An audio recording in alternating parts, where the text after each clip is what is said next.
അയൽപ്പക്കത്തെ പ്രണയം. രചന കർണൻ സൂര്യപുത്രൻ. അവതരണം ഷാഹുൽ മലയിൽ. Editing Faisal C N Nooncheri. രാവിലെ കുളിച്ചൊരുങ്ങി സജിൻ സിറ്റൗട്ടിലെത്തിയപ്പോൾ പ്രതീക്ഷ പോലെ അച്ഛൻ രാമൻ അവിടെ ഇരിക്കുന്നുണ്ടായിരുന്നു. ഓ, എങ്ങോട്ടാണാവോ സാറിന്റെ യാത്ര? അയാൾ പരിഹാസത്തോടെ ചോദിച്ചു.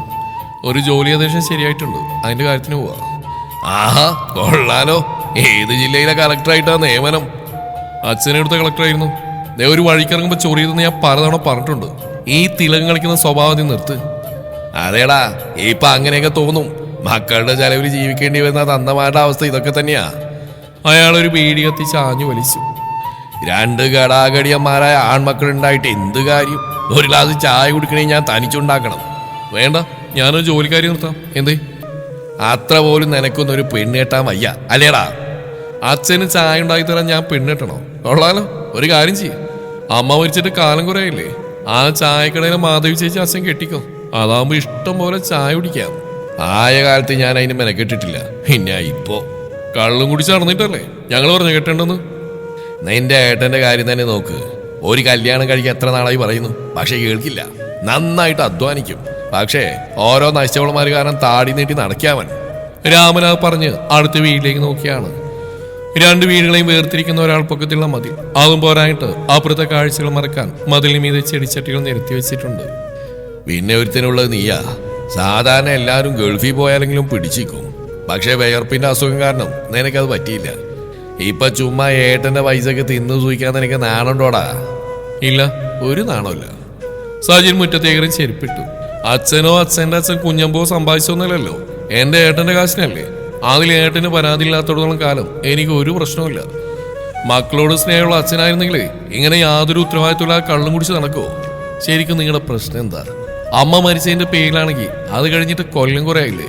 ഇനി അതല്ല കുടിക്കണം നിർബന്ധമാണെങ്കിൽ ഇവിടെ വാങ്ങിക്കൊണ്ടുവന്ന് കുടിക്ക്. നാട്ടുകാരെ കൊണ്ട് പറയിപ്പിക്കരുത്.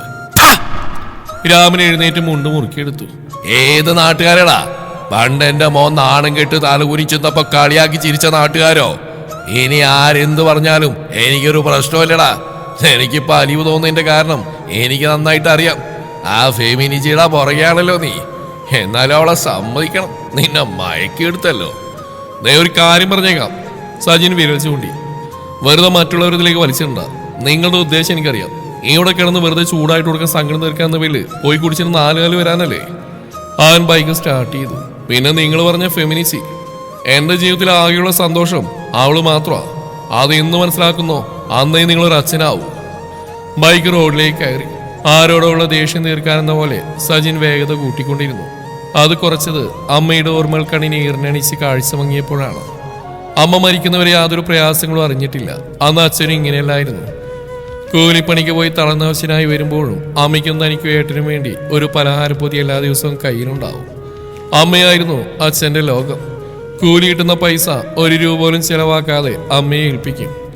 ലോണിന്റെ തിരിച്ചടവ്, വീട്ടിലെ ആവശ്യങ്ങൾക്കുള്ളത്, തങ്ങളുടെ പഠനത്തിനുള്ളത്, അങ്ങനെയെല്ലാം കണക്കൂട്ടി മാറ്റിവെച്ചാലും കുറച്ച് കാശ് മിച്ചം വരുത്തുന്ന മാജിക്ക് അമ്മയ്ക്ക് മാത്രമേ അറിയാമായിരുന്നുള്ളൂ. ഇത്രയും കാലമായിട്ടും താനോ ഏട്ടനോ അച്ഛനോ അത് പഠിച്ചിട്ടില്ല. അതാവണം ഇന്ന് ഒഴിഞ്ഞ പോക്കറ്റുമായി നടക്കേണ്ടി വരുന്നത്. അമ്മയെന്ന് വിളിച്ച് അസ്തമിച്ചിട്ട് വർഷങ്ങൾ ഒരുപാട് കഴിഞ്ഞു. അന്ന് ഇരുട്ടിലാണ്ടുപോയ 3 ജീവിതങ്ങൾ. അച്ഛൻ കുറെ കാലം സ്വയം ഒതുങ്ങിക്കൂടി. പിന്നെ കള്ളുകൂടി ആരംഭിച്ചു. അമ്മയുടെ ഫോട്ടോ നോക്കി രാവേറെയാവും വരെ നിശബ്ദനായി കരയുന്ന അച്ഛനോട് ആദ്യമൊക്കെ സഹതാപമായിരുന്നു. പിന്നീട് മക്കളെക്കുറിച്ചോ വീടിന്റെ ലോണിനെ കുറിച്ചോ മറ്റു ഉത്തരവാദിത്തങ്ങളെ കുറിച്ചോ ഒന്നും ഓർക്കാതെ എന്നും മദ്യത്തിൽ അഭയം പ്രാപിക്കാൻ തുടങ്ങിയതോടെ ആ സഹതാപം വെറുപ്പായി മാറി. ജപ്തിയുടെ വക്കിലെത്തിയ വീട് തിരിച്ചു പിടിച്ച് വർഷങ്ങൾ ദോഹയിലെ ഒരു കഫ്റ്റീരിയൽ വിശ്രമം പോലും മര്യാദക്കില്ലാതെ ജോലിയെടുത്തിട്ടും ഏട്ടൻ വർക്ക്ഷോപ്പിൽ കഷ്ടപ്പെട്ടിട്ടുമാണ് അതൊക്കെ അച്ഛൻ മറന്നു. കണ്ണുകൾ തുടച്ചവൻ വീണ്ടും ബൈക്ക് മുന്നോട്ടെടുത്തു. അത് നേരെ ചെന്നിന്ന് ടേസ്റ്റി ക്യൂ റെസ്റ്റോറന്റ് എന്നൊരു ബോർഡിനരിയിലായാണ്. ബൈക്ക് നിർത്തി അവൻ റെസ്റ്റോറന്റിനകത്ത് കയറി. ചെറിയ തിരക്കുണ്ട്. 2 പെൺകുട്ടികൾ ഓടി നടന്ന് ജോലി ചെയ്യുന്നുണ്ട്. ക്യാഷ് കൗണ്ടറിലിരിക്കുന്ന പെണ്ണിനെ കണ്ടപ്പോൾ അതുവരെ ഉണ്ടായിരുന്ന ദേഷ്യവും സങ്കടവും എല്ലാം വിട്ടുമാറി. പകരം അവന്റെ മുഖത്തൊരു ചെറിയ വിരിഞ്ഞ്. ഇതാണ് അച്ഛൻ പറഞ്ഞ ഫെമിനിസി. ശരിക്കും പേര് അനാമിക. അച്ഛൻ മാത്രമല്ല, മറ്റു പലരും പരിഹസിച്ച് വിളിക്കാൻ ഉപയോഗിക്കുന്ന വാക്കാണ് ഫെമിനിസി. സ്ത്രീ പുരുഷ തുല്യതയ്ക്ക് വേണ്ടി വാദിക്കുന്ന ഫെമിനിസ്റ്റ് ഒന്നുമല്ല അവള്. പക്ഷെ ആ പേരാരോ ചാർത്തി കൊടുത്തു. സ്വന്തം അവകാശങ്ങൾക്ക് വേണ്ടി ശബ്ദമുയർത്തിയതാണ് അവൾ ആകെ ചെയ്ത കുറ്റം. പിന്നെ ഇഷ്ടമുള്ള പോലെ ജീവിക്കുന്നു. എന്നെ കണ്ടവിടെ അനാമിക എഴുന്നേറ്റ് അടുത്തു വന്നു. എന്താണ് രാവിലെ തന്നെ മോന്തക്കൊരു വാട്ടം? അച്ഛൻ പിന്നെ ഉടക്കിയോ? ഏയ്, അങ്ങനെയൊന്നുമില്ല. അവൻ ചിരിക്കാൻ ശ്രമിച്ചു. നീ വാ, എന്തെങ്കിലും കഴിക്കാം. ഏയ് വേണ്ടനു. ചേക്ക നേനോട് ചാട കാണിക്കല്ലേ. അനാമിക അവന്റെ കൈ പിടിച്ച് കസേരയിൽ ഇരുത്തി. അതിനുശേഷം നേരെ കിച്ചണിലേക്ക് നടന്നു. തിരിച്ചു വരുമ്പോൾ അവളുടെ കയ്യിലെ പ്ലേറ്റിൽ ചൂട് പുട്ടും കടലക്കറിയും ഉണ്ടായിരുന്നു. കഴിക്കണം, ഈ തിരക്കുവേണ്ടി സംസാരിക്കാം. നീ കഴിച്ചോ? അനാമിക തിരിച്ച് കൗണ്ടറിൽ ചെന്നിരുന്നു. സജിൻ കഴിച്ചു ചേർത്ത് ആളുടെ അരികിലെത്തി. നിന്റെ അച്ഛനെ ഞാൻ മിക്കവാറും വീട്ടിൽ കയറി തല്ലും. അങ്ങേര് എന്തിനാണ് മതിലിന്റെ മുകളിൽ ചെടിച്ചട്ടി കയറ്റി വെച്ചിരിക്കുന്നത്? ഞാനെന്താ അങ്ങോട്ട് ഒളിഞ്ഞു നോക്കുന്നുണ്ടോ? അതോ മതിലാടി നിന്നെ കാണാൻ വരുന്നുണ്ടോ? ഇന്ന് രാവിലെ പൂച്ച ഒരു ചട്ടി തള്ളിയിട്ട് എന്റെ ബക്കറ്റ് പൊട്ടി. ഓ അതോ, ഇനി ആയിട്ട് കൂട്ടിയാൽ മതിൽ പൊളിഞ്ഞ് വീഴെന്ന് പ്രേമസ്ത്രീ പറഞ്ഞോണ്ടാ? അല്ലെങ്കിൽ വീടിന്റെ പൊക്കത്തിലെ പണി തന്നെ. നീ ഒരിക്കലും ഇങ്ങോട്ട് നോക്കരുത്, അതെന്റെ ഡാഡിയുടെ ഉദ്ദേശം. അനാമിക വാച്ചിൽ നോക്കി. എന്നാ പുറപ്പെടാം. ഷോപ്പിലെ മറ്റൊരു പെൺകുട്ടിയെ കാര്യങ്ങൾ ഏൽപ്പിച്ച് അവൾ പുറത്തിറങ്ങി. പിന്നാലെ സജിനും. എടി ഒന്ന് ഏട്ടൻ കണ്ടിട്ട് പോവാ. അയ്യോ ഞാൻ വരൂ സജു. അതിനെന്താ, ഏട്ടൻ നിന്നെ ഇതുവരെ എന്തെങ്കിലും പറഞ്ഞിട്ടുണ്ടോ? അതില്ല, എന്നാൽ എനിക്ക് പുള്ളിയെ ഫേസ് ചെയ്യാൻ ഇപ്പോഴും മടിയാ. നീ കേറടി. അവൻ ബൈക്ക് സ്റ്റാർട്ട് ചെയ്തു. അനാമിക പുറകിൽ കയറി. ബൈക്ക് 2 കിലോമീറ്റർ അപ്പുറത്തുള്ള ഒരു വർക്ക്ഷോപ്പിന് മുമ്പിൽ ചെന്നിരുന്നു. പ്രവീൺ ആരോട് സംസാരിക്കുകയായിരുന്നു. സജിനെ കണ്ടതും അവൻ കൈ തുടച്ച് അടുത്തെത്തി. എവിടെ പോവാടാ? ഇവിടെ അടുത്തൊരാളെ കാണാനേട്ടാ. നീ ഭക്ഷണം കഴിച്ചോ? ഇവിടെ കടയിൽ നിന്ന് കഴിച്ചിട്ടാ വന്ന്. പ്രവീൺ താല്പര്യമില്ലാത്ത മട്ടിൽ അനാമികയെ നോക്കി. ഏട്ടാ, ഗൾഫിൽ എൻ്റെ കൂടെ ഉണ്ടായിരുന്ന അനീഫിക മെസ്സേജ് അയച്ചിരുന്നു. ഒരു ചാൻസ് വന്നിട്ടുണ്ട്. ഇവിടെ ടൗൺ പോലീസ് സ്റ്റേഷൻ അടുത്തുള്ള ട്രാവൽ ഏജൻസി ചെന്ന ഡീറ്റെയിൽസ് കിട്ടും. അതിൻ്റെ ആവശ്യമൊന്നുമില്ലടാ. 3-4 കൊല്ലം അവിടെ കിടന്ന് അറിയിച്ചിട്ട് മതിയായില്ലേ? ഇവിടെ എന്തെങ്കിലും കണ്ടുപിടിക്കാൻ. അല്ലെങ്കിൽ എന്തിനാണ് വേറത്തിന്റെ കീഴിൽ ജോലി ചെയ്യുന്നത്? കടം കയറി മുടിഞ്ഞിട്ട് വിൽക്കാൻ ഞാനും നീയും സൂക്ഷിച്ചിരി സ്ഥലമല്ലേ? അവിടെ നിന്റെ ആഗ്രഹം പോലെ കുറച്ച് കോഴിയാടിനെയും പശുവിനെയൊക്കെ വളർത്താലോ. കുറച്ച് പൈസ ബാങ്കിലുണ്ട്, ബാക്കി ലോൺ എടുക്കാം. പ്രവീൺ സജിന്റെ മുടിയിൽ ഒട്ടിപ്പിടിച്ച പൊടി തട്ടിക്കളഞ്ഞു. അച്ഛൻ പറയുന്നതായിട്ട് മനസ്സോഷിപ്പിക്കണ്ട. എന്താവശ്യമുണ്ടെങ്കിലും എന്നോട് പറഞ്ഞാൽ മതി. അവൻ തലവിരിക്ക്. പിന്നെ ബൈക്ക് മുന്നോട്ടെടുത്തു. പ്രവീണിനുള്ള ദേഷ്യം എന്തെങ്കിലും മാറൂ സജു? യാത്രികയുടെ അനാമിക ചോദിച്ചു. ഏട്ടിന് നിന്നോട് എന്ത് ദേഷ്യം? നീ ഒരു തെറ്റും ചെയ്തില്ലല്ലോ. അതിനവൾ മറുപടി പറഞ്ഞില്ല. പക്ഷെ ആ മനസ്സ് കറിയുന്ന സജിനെ കാണാമായിരുന്നു. എടി, ഇനി എന്തായാലും ട്രാവൽസിൽ പോക്ക് നടക്കില്ല. ഏട്ടം വേണ്ടെന്ന് പറഞ്ഞല്ലോ. നീ ലീവ് എടുത്തു. ഇനി എന്താ പ്ലാന്? നിന്റെ ജാതകം എവിടെ? അത് ഈ വണ്ടിയിൽ തന്നെ ഉണ്ട്. അന്ന് നീ പറഞ്ഞപ്പോൾ എടുത്തു വെച്ചാ. എന്നാ പിന്നെ ഇന്ന് ആ പണി തീർത്തേക്കാം. നമ്മുടെ താഴേക്കര ക്ഷേത്രത്തിൽ പുതിയ പൂജാരി ജ്യോത്സ്യത്തിലൊക്കെ പുലിയാണെന്ന് കേട്ട്. നിന്റെ ജാതകം മൂപ്പരെ കൊണ്ട് നോക്കണം. അതിനാന്ന് എടുത്തു വെക്കാൻ പറഞ്ഞേ. പക്ഷേ എനിക്കൊരു ഒഴിവ് കിട്ടണ്ടേ? ഓ, എനിക്കിതിലൊന്നും വലിയ വിശ്വാസമില്ല. നീ വേണ്ട, പക്ഷെ എനിക്കുണ്ട്. എന്നാ പിന്നെ നിന്റെ ജാതകം നോക്ക്. ആദ്യം നിന്റെ. എന്നെ വീട്ടിലൊന്ന് ഇറക്കി വേണം, കുളിച്ചിട്ട് വരാം. ഓക്കെടി. പിന്നെ ഞാൻ ആ തോണിന്റെ അടുത്ത് കാത്തിക്കാം. നീ അവിടേക്ക് വന്നാൽ മതി. നമ്മൾ ഒരുമിച്ചുണ്ടാലേ അച്ഛൻ വെറുതെ ചൊറിയും. അവൻ ബൈക്കിന്റെ സ്പീഡ് കൂട്ടി. ഒരു കാലത്ത് വളരെ സന്തോഷമായി ജീവിച്ചിരുന്ന 2 കുടുംബങ്ങൾ. താനും ഏട്ടനും അച്ഛനും അമ്മയും, അതുപോലെ തൊട്ടടുത്ത് യമുന ചേച്ചിയും മക്കളായ അനാമികയും ആശയും. ആ നാളുകൾ ഇനി ജീവിതത്തിൽ തിരിച്ചിട്ടില്ലല്ലോ എന്ന് ഓർത്തപ്പോൾ അവന്റെ ഉള്ളിലൊരു നോവ് പടർന്നു. അനാമികയെ വീടിനടുത്ത് ഇറക്കി വിട്ട് വയലിന്റെ ഓരത്തുള്ള തോട്ടിൻകര അവൻ ബൈക്ക് നിർത്തി. പണ്ട് മഴക്കാലമാവുമ്പോൾ പുഴവെള്ളം തോട്ടിലൂടെ വന്ന് ഈ വയലിൽ നിറയാറുണ്ട്. രാത്രികളിൽ ടോർച്ച് വെട്ടവുമായി മീൻ പിടിക്കാൻ അച്ഛന്റെ കൂടെ താനും ഏട്ടനും ഉണ്ടാവും. ഒപ്പം അനാമികയും ആശി ചേച്ചിയും. പിള്ളേരെ, ആ വരമ്പത്ത് നിന്നാ മതി കേട്ടോ, താഴെ ഇറങ്ങണ്ട, കാലുവലും തറക്കും. അച്ഛൻ മുന്നറിയിപ്പ് എന്നാലും അനുസരിക്കാറില്ല. തനിക്കും അനുവിനായിരുന്നു ഏറ്റവും കുറുമ്പ് കൂടുതൽ. സമപ്രായക്കാരായതിനാൽ തങ്ങൾക്കിടയിലായിരുന്നു അടുത്ത സൗഹൃദവും. ആശേച്ചി അധികം സംസാരിക്കാത്ത പ്രകൃതമാണ്. പഠിക്കാനും മിടുക്കി. ഏട്ടന്റെ റോൾ മോഡലാണ് ആശേച്ചി. ചേച്ചിക്ക് തിരിച്ചും. രണ്ടാളുടെയും സ്വഭാവവും ഏറെക്കുറെ ഒരുപോലെ തന്നെ. നീ നോയിക്ക സച്ചു, വലുതാകുമ്പോ പ്രിയമായിട്ട് ആശേച്ചിയെ കെട്ടും. അന്നൊക്കെ ഒരു പ്രവചനം പോലെ അനു പറയാറുണ്ട്. അത് നിനക്ക് തന്നെ അറിയാം. നീ കാണുന്നില്ലേ, രണ്ടാളും എന്നും ഒരുമിച്ചാ. ഇതിന് മാത്രം എന്തെത്ര സംസാരിക്കാൻ? അവര് നമ്മളോടൊന്നും ഇങ്ങനെ മിണ്ടുന്നില്ലല്ലോ.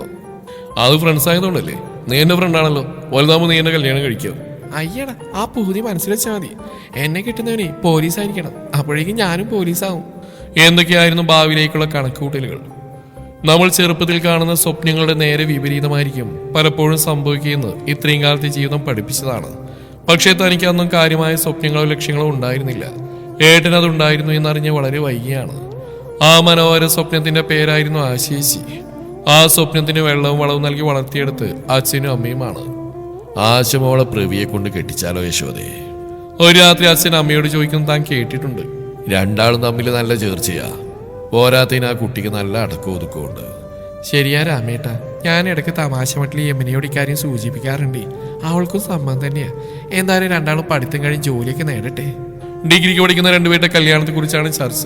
തനിക്കും അതിൽ സന്തോഷം തോന്നി. കാരണം ആശേച്ചി ഒത്തിരി ഇഷ്ടമാണെന്ന് തന്നെ. ചേച്ചി എന്തുണ്ടാക്കിയാലും നല്ല രുചിയാണ്. സ്കൂളിലെ ഓരോ വിഷയത്തിലെയും സംശയങ്ങൾ തീർത്തിരുന്ന ആശേച്ചിയാണ്. ആ വീട്ടിൽ തനിക്ക് സർവ്വ സ്വാതന്ത്ര്യമുണ്ട്.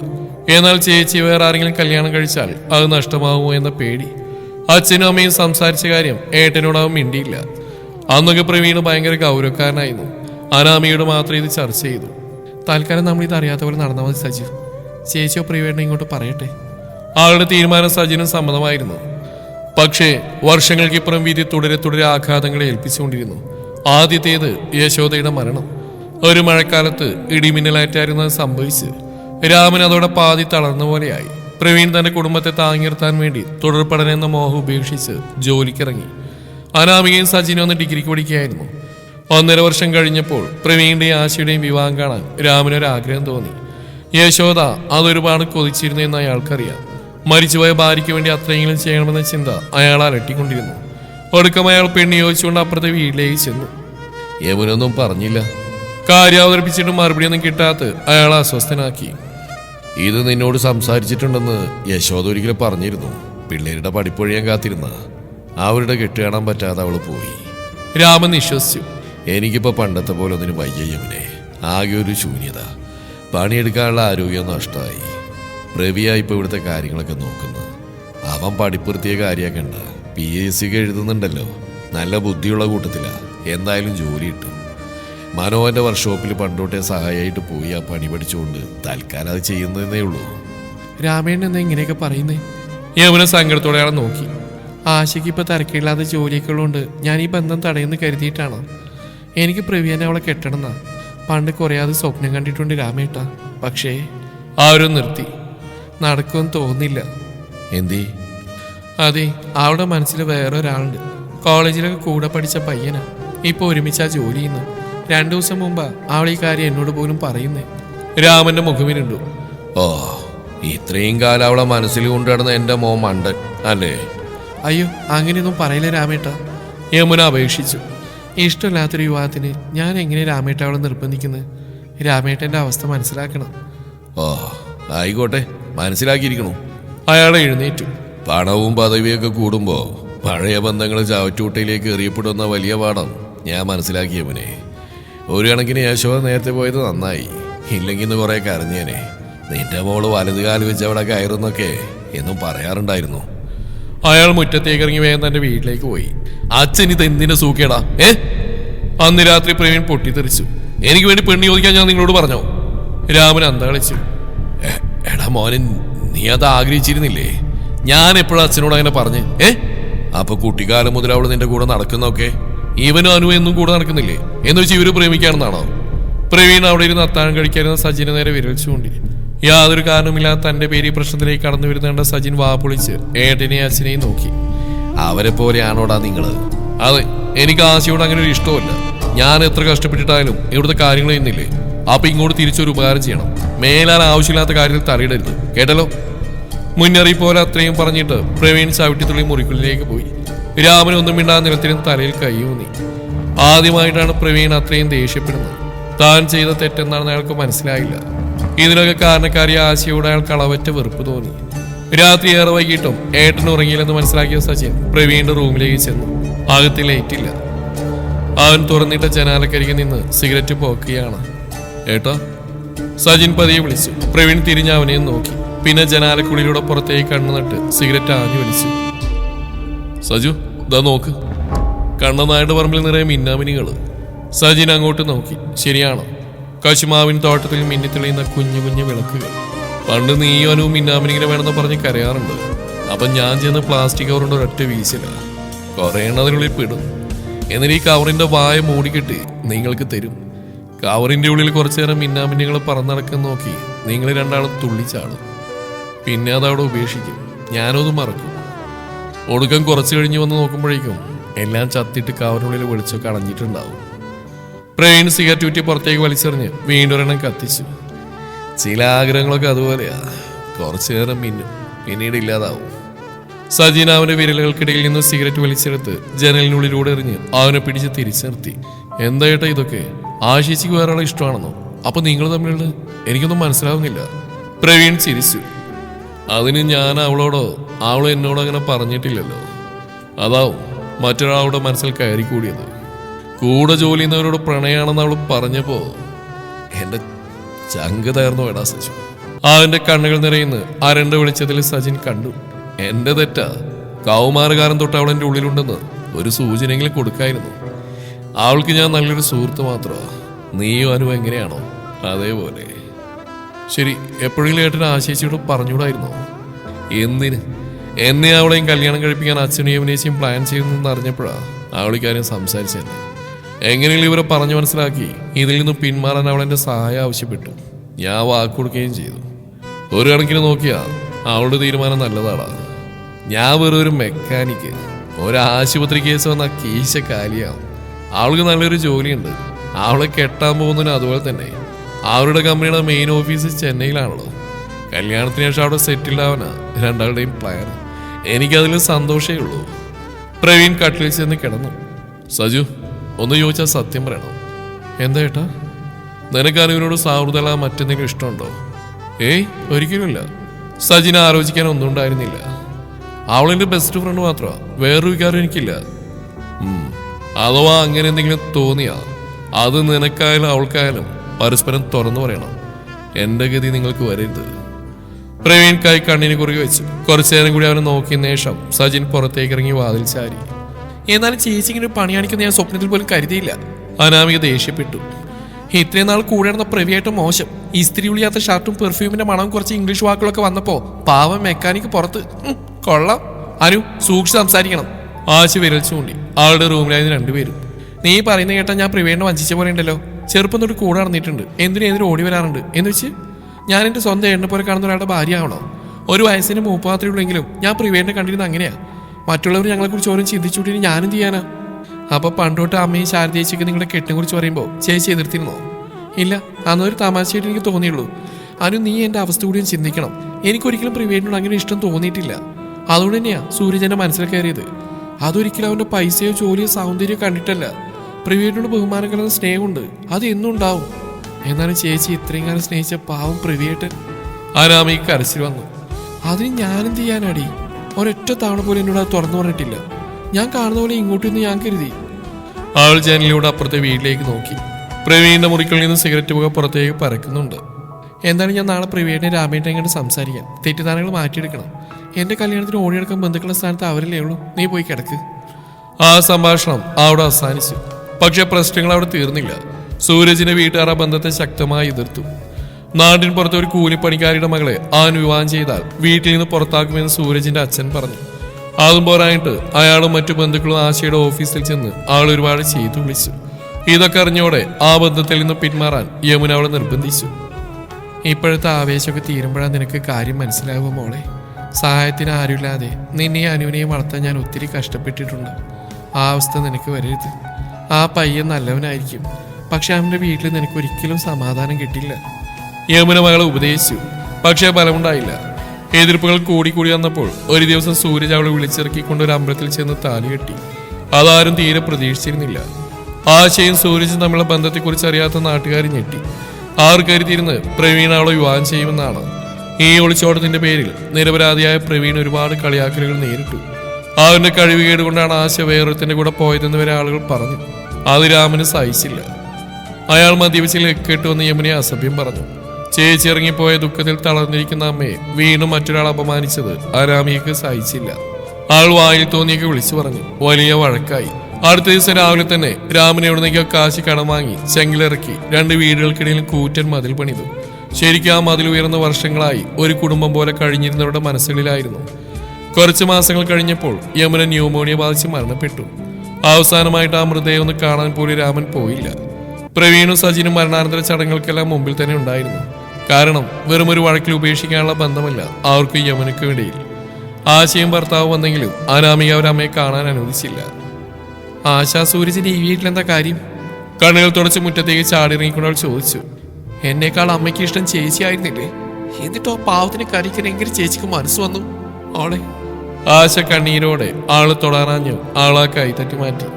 ചേച്ചിക്ക് വേണ്ടിയാ അമ്മ സ്വന്തം ആഗ്രഹം മറന്ന് പ്രവീണിനോട് പിന്മാറാൻ പറഞ്ഞു. ഈ നിൽക്കുന്ന ആളെ വീട്ടിൽ വിവാഹം നടത്തിത്തരാൻ സമ്മതിച്ചല്ലേ? ആരെ എതിർത്ത്? ഇയാളുടെ വീട്ടുകാര്, അല്ലാതെ ഞങ്ങളാണോ? പ്രശ്നങ്ങൾ ഒതുങ്ങുന്നവരെ കാത്തിക്കാൻ ചേച്ചിക്ക് പറ്റിയില്ലല്ലേ? അത്രക്ക് മുട്ടി നിൽക്കുകയായിരുന്നോ? അനു, മതി, നിർത്ത്. സജിൻ തടയാൻ ശ്രമിച്ചു. നീ മാറിക്കടാ. ആനവളെ തള്ളി മാറ്റി. ദേ ഈ മതിൽ കണ്ടോ?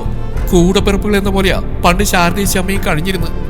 എന്നും നിസ്സാര കാരണത്തിന് വഴക്കുറെങ്കിലും അച്ഛനില്ലാത്ത സങ്കടം മാറിയ രാമേട്ടുള്ളതുകൊണ്ടാ ഇപ്പൊ 2 രാജ്യങ്ങൾ എന്ന പോലെ ഞങ്ങൾ അകന്നു. ചേച്ചിക്ക് ഭർത്താവുണ്ട്, എനിക്കോ? ഞാനിന്ന് അനാഥയാവാൻ കാരണം ചേച്ചി ഒറ്റ ഒരുത്തിയാ. സ്വന്തം അനിയത്തി അവസ്ഥയിലെത്തിച്ചതിന് ഇന്നല്ലെങ്കിൽ നാളെ ചേച്ചി അനുഭവിക്കും. അത്രയും പറഞ്ഞപ്പോഴേക്കും അനാമിക തളർന്ന് സജിന് നെഞ്ചിലേക്ക് വീണു. അവനവളെ യമനയുടെ മൃതദേഹത്തിനരികെ കൊണ്ടിരുത്തി. മോനെ, നീ അവളെ വിളിച്ചു പോകാൻ നോക്ക്, വെറുതെ ആ പെണ്ണിനെ വിഷമിപ്പിക്കണ്ട. നാട്ടുകാരിലൊരാൾ സൂരജിനോട് പറഞ്ഞു. അതെന്താ കുമാരായിട്ട് അങ്ങനെ ഒരു സംസാരം? മറ്റാൾ ഇടപെട്ടു. ഈ കുട്ടിയുടെ അമ്മയിലെ മരിച്ചു കിടക്കുന്നത് അവസാനമായിട്ടൊന്നും കാണാനുള്ള അവകാശം നിഷേധിക്കാൻ ഒരാൾക്കും പറ്റില്ല. ഈ പെണ്ണിന് അല്ലെങ്കിൽ നാവ് കൂടുതലാ, അതുകൊണ്ടാണോ രാമേട്ട് ഇങ്ങോട്ട് വരാൻ വീട്ടിലടച്ചിരിക്കുന്നത്. മധു യമുന വയ്യാണ്ട് കിടക്കാൻ തുടങ്ങിയിട്ട് 5-6 മാസമായി. നീ പറഞ്ഞ നാവ് കൂടുതലുള്ള പെൺകുട്ടി തന്നെയാ അവളെ പരിചരിച്ച്.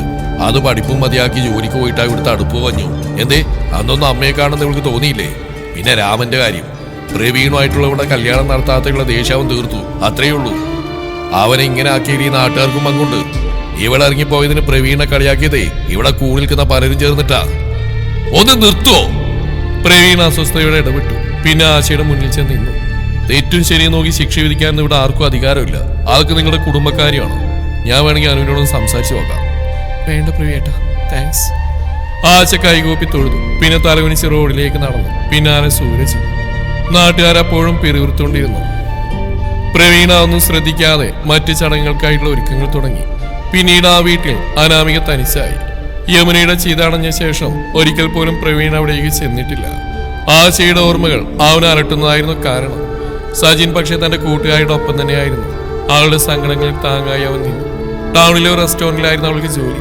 അവിടെ നിന്ന് കുറച്ചകലെയാണ് പ്രവീൺ ജോലി ചെയ്യുന്ന വർക്ക്ഷോപ്പ്. പലപ്പോഴും കാണുമെങ്കിലും അവൻ അവളോടൊന്നും മിണ്ടാതായി. രാമനാവട്ടെ മദ്യത്തിന് അടിമയായി കഴിഞ്ഞിരുന്നു. വീട് പണിക്കും മറ്റുമായി എടുത്ത കടങ്ങൾ കഴുത്തിന് മീതെത്തിയപ്പോഴാണ് സജിൻ പ്രവാസിയായത്. 2 ആൺമക്കളുടെയും കഷ്ടപ്പാട് പോലും രാമൻ ശ്രദ്ധിച്ചില്ല. ആ ഒരു അച്ഛനെയും കുറ്റപ്പെടുത്തിയില്ല. ഒടുവിൽ കടമില്ലാൻ കുറച്ച് ഒതുങ്ങിയപ്പോൾ ഗൾഫ് മതിയാക്കി നാട്ടിലേക്ക് വരാൻ സജിനെ നിർബന്ധിച്ച് പ്രവീൺ തന്നെയാണ്. താൻ ജോലി ചെയ്ത റെസ്റ്റോറന്റ് വേറെ 2 പെൺകുട്ടികൾക്കൊപ്പം അനാമിക വാങ്ങി. അതിൽ നിന്ന് അത്യാവശ്യം തരക്കേടില്ലാതെ മുന്നോട്ട് പോകുന്നുണ്ട്. എങ്കിലും പ്രവീണോ രാമനോ അവളോട് ഇപ്പോഴും മിണ്ടാറില്ല. പക്ഷേ സജിനും അവളും തമ്മിലുള്ള സൗഹൃദം ഇന്നും പഴയതുപോലെ നിലനിൽക്കുന്നു. പിന്നിൽ കരിയിലകൾ ഞെരിയുന്ന ശബ്ദം കേട്ട് സജിൻ തിരിഞ്ഞു. അനാമിക. ഒരു സെറ്റ് സാരിയാണ് വേഷം. മുടിത്തുമ്പിൽ നിന്ന് വെള്ളം ഇറ്റു വീഴുന്നുണ്ട്. നീ കാത്തു നിൽക്കുന്നോർത്ത് പെട്ടെന്ന് ഒപ്പിച്ച് കുളിച്ച് ഓടിയതാ. ആൾ സാരിത്തുമ്പോണ്ട് കഴുത്തുടച്ചു. ഇപ്പൊ എന്നെ കാണാൻ എങ്ങനെയുണ്ട്? ശരിക്കും യമുനേശിയെ പോലെ തന്നെ. സജിൻ ആശ്ചര്യത്തോടെ അവളെ നോക്കി. നിനക്ക് ഇത്രയും ഭംഗിയുണ്ടായിരുന്നു ഓടി. എന്തി മോനെന്നെ പ്രേമിക്കാൻ തോന്നുന്നുണ്ടോ? ഒവ്വ, ഒരാളെ പ്രേമിച്ചേനാ ഏട്ടനിങ്ങനെ വേണ്ടായേ. ശരിക്കും നല്ല ഭംഗിയുണ്ടോ? ഉണ്ടെന്നേ. നിനക്ക് ഈ മോഡേൺ ഡ്രസ്സുകളേക്കാൾ ചേരുന്നത് സാരിയും ധാവണിയൊക്കെയാ. ധാവണി എടുത്ത് പണിക്ക് പോകാൻ പറ്റില്ലല്ലോ. എടാ, മോഡേൺ ഡ്രസ്സ് ഇരിക്കുമ്പോൾ നീ ഇച്ചിരി കോൺഫിഡൻസ് കൂടും. പിന്നെ ബോൾഡ് ലുക്കിന് മോഡേണാ നല്ലത്. നീ കുറച്ചേരം നാട്ടില്ലാത്തതുകൊണ്ട് ഒന്നും അറിഞ്ഞില്ലല്ലോ. ഒറ്റയ്ക്ക് താമസിക്കുന്ന പെണ്ണിനെ കാണുമ്പോൾ ചില അമ്മമാർക്ക് വല്ലാത്തൊരിളക്കം. അവരുടെ മുമ്പിൽ ചെന്ന് ഷർട്ടിന്റെ കൈയൊക്കെ തീർത്തേറ്റ് എന്താടാ നാരി നിന്റെ പ്രശ്നം എന്ന് ചോദിക്കുമ്പോഴുള്ള പവർ സാരി കിട്ടില്ല. ഇത് പിന്നെ അമ്പലത്തിലേക്ക് ആയതുകൊണ്ട് എടുത്തതാണ്. ഇവിടെ വരെ നിന്നെ ശല്യം ചെയ്യും. കേളന്മാർക്ക് ആ സൂക്കേട്, പിള്ളേര് പിന്നെയും വെച്ച. പക്ഷെ ഇപ്പൊ കുറവുണ്ട് കേട്ടോ, ഞാൻ ഫെമിനിസി അല്ലേ.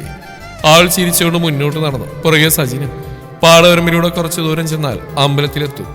പുഴക്കരയിൽ നിന്നും കഷ്ടി 100 മീറ്റർ മാറിയുള്ള ഒരു കൊച്ചു ക്ഷേത്രം. ക്ഷേത്രത്തിന് ചുറ്റും വയലാണ്. മതിൽക്കെട്ടിനുള്ളിൽ ചെമ്പകമരങ്ങൾ. രാവിലെയും വൈകിട്ടും മാത്രമാണ് ക്ഷേത്രത്തിൽ തിരക്കുണ്ടാവുന്നത്.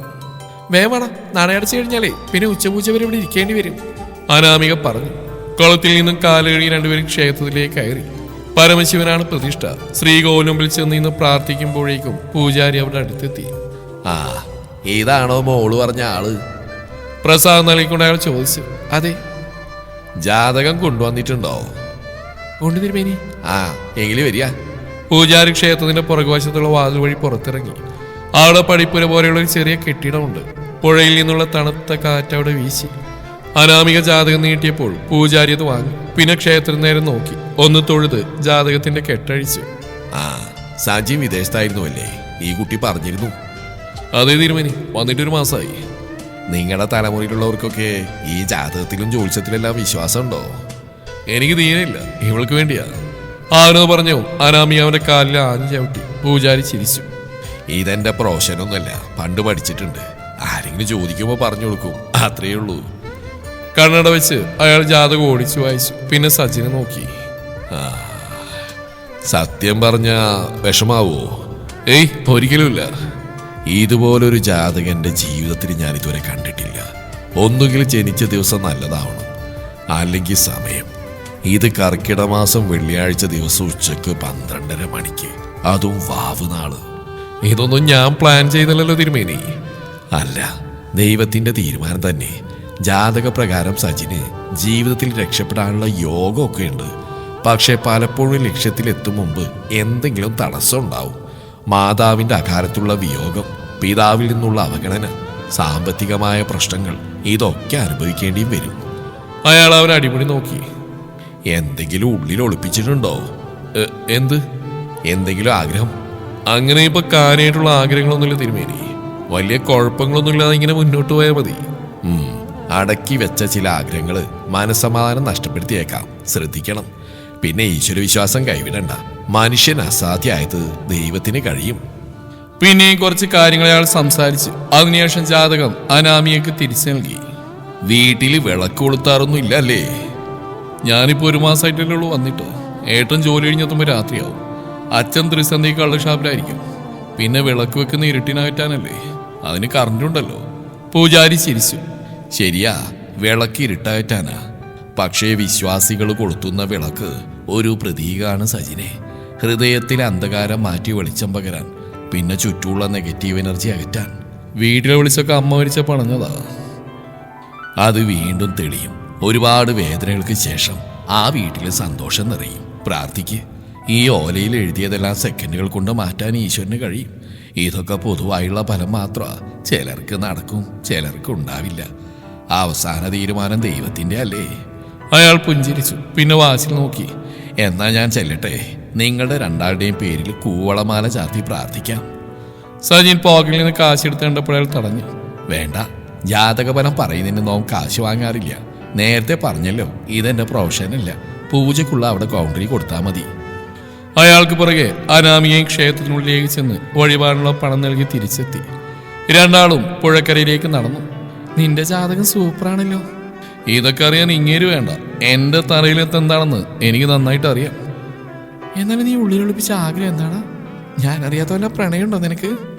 അനുദേ, നീനെ കൂടെ തെറി വിളിപ്പിക്കരുത്. അവൻ പുഴക്കരയിലിരുന്നു. തൊട്ടടുത്തായി അനാമികയും. ബാംഗ്ലൂരിലെ ജോലി മിക്കവാറും ശരിയാവും. പുഴയിൽ മീനുകൾ തുള്ളും നോക്കി അവൾ പറഞ്ഞു. നമ്മുടെ കൂടെ കോളേജിലുണ്ടായിരുന്നൊരു ശ്രുതി നിനക്ക് ഓർമ്മയില്ലേ?